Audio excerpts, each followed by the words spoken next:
So, ayan. Hello everyone. So, magla-lunch po tayo. So, ito po ay ayan, nilagang talong guys. Tapos, nagluto rin po tayo ng insarabasab in Ilocano. Ayan. So, meron tayo ditong mga gulay ng dahon ng kwan guys. Ayan. Ano tawag na dito yan?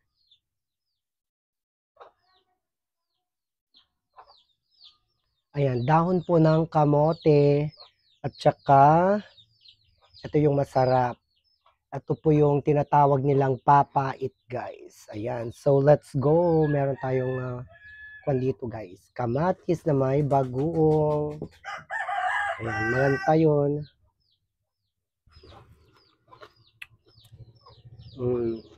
Sarap.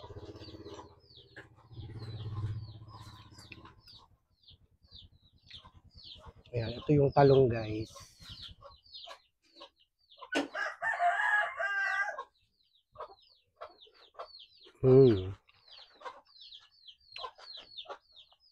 So ayan, sino pong nag-uulam sa inyo ng papait? Ito po yung papait. Ayan, may tanim ako dyan guys na papait.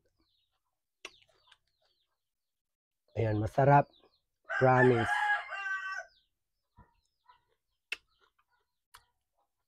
Perfect combination.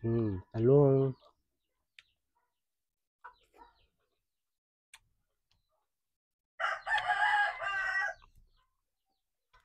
Sarabasab guys.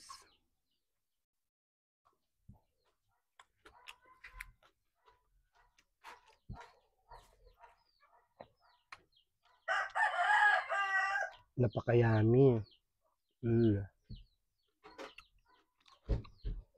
Lalo na itong papait guys, oh.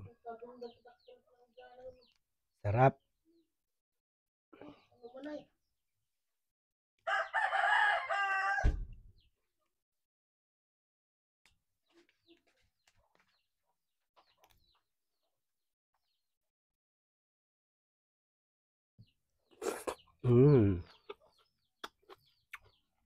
Napakayami talaga.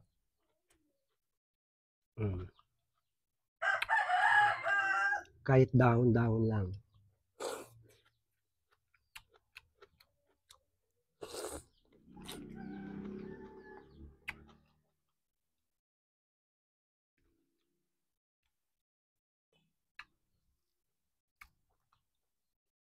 Ayan, kain po tayo.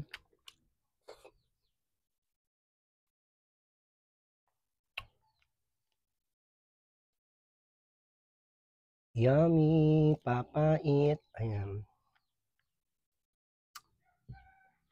Pwede palang magtanim guys ng papait kasi dito sa amin guys, walang papait dito. So, ito ay kinuha ko pa sa Santo Domingo guys. Ayan, Santo Domingo, Ilocos Sur. Doon ko kinuha itong papait.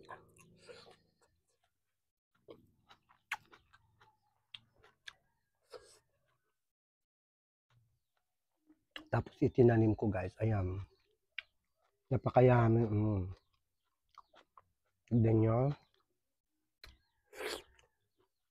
Itong talong guys is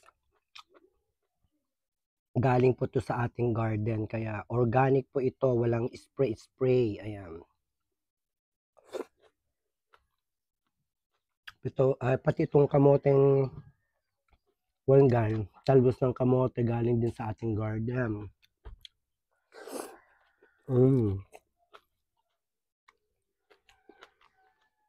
Napakasarap. Yummy.